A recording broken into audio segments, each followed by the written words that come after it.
যদি ৩ জন পুরুষ অথবা ৬ জন বালক দৈনিক ৭ ঘন্টা করে কাজ করে তাহলে ১০ দিনে একটা কাজ সম্পূর্ণ করতে পারে। তাহলে এক্ষেত্রে দেখো, প্রথমে আমাদেরকে এফিসিয়েন্সিটা বের করতে হবে। ৩ জন পুরুষ মানে হচ্ছে 3m অথবা ৬ জন বালক দৈনিক কত ঘন্টা করে কাজ করছে? না, দৈনিক ৭ ঘন্টা করে কাজ করছে ১০ দিনে।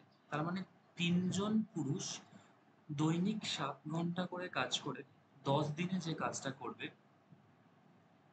৬ জন বালক, বালককে আমি বি হিসাবে ডিনোট করছি, ৬ জন বালক দৈনিক ৭ ঘন্টা করে কাজ করে ১০ দিনে সে একই কাজ করবে।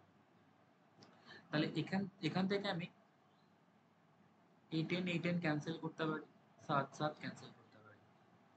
তাহলে দেখো এখানে এম বাই বি সমান হচ্ছে 6/3 সমান এম ইজ টু বি হচ্ছে 2:1। তাহলে এদের এফিসিয়েন্সিটা আমি পেয়ে গেছি, এদের রেশিওটা পেয়েছি যে 2:1। মানে একজন পুরুষ যদি একদিনে 2 ইউনিট কাজ করতে পারে, তাহলে সেক্ষেত্রে একজন বালক দৈনিক 1 ইউনিট কাজ করবে। এখন দেখো আমাকে টোটাল ওয়ার্ক বের করতে হবে। টোটাল ওয়ার্ক কত পাবো আমি এখানে? যে কোনো একটা তুমি ভ্যালু পুট করে দাও, এই পুরোটা অথবা এটা যে কোনো একটা ভ্যালু পুট করে দাও। তাহলে দেখো এটা আমি নিচ্ছি প্রথমটা, তাহলে 3m ইন্টু 7 ইন্টু 10। তাহলে 3m এর মান আমি পেয়ে গেছি 2 ইন্টু 70। তাহলে 6 ইন্টু 70, তাহলে 420 ইউনিট। তাহলে টোটাল কাজটা কত? না, 420 ইউনিট। এখন কি বলছে দেখো, যে পরিমাণ কাজ তারা করতো তার দ্বিগুণ পরিমাণ কাজ। তার মানে দ্বিগুণ পরিমাণ মানে হচ্ছে কত? না, 420 তো কাজ ছিল, এখন তার দ্বিগুণ মানে হচ্ছে ইন্টু 2। এই দ্বিগুণ পরিমাণ কাজ ৬ জন পুরুষ এবং ২ জন বালক একসঙ্গে দৈনিক ৮ ঘন্টা করে কাজ করলে কতদিনে কাজটি শেষ করতে পারবে? তাহলে দেখো, এই ৬ জন পুরুষ 6m প্লাস ২ জন বালক মানে হচ্ছে 2b দৈনিক ৮ ঘন্টা করে কাজ করবে।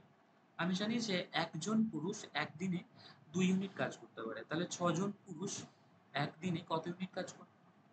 ১২ ইউনিট। অনুরূপভাবে ২ জন বালক কত ইউনিট কাজ করবে? 2 ইউনিট। তাহলে দেখো 14 × 8, তাহলে একদিনে টোটাল এই ৬ জন পুরুষ এবং ২ জন বালক মিলিয়ে একদিনে টোটাল এই কাজটা করবে। আর মোট কাজ কত আছে? মোট কাজ কত আছে?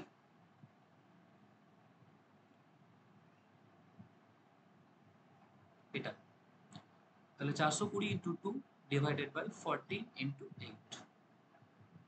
ক্যান্সেল করো।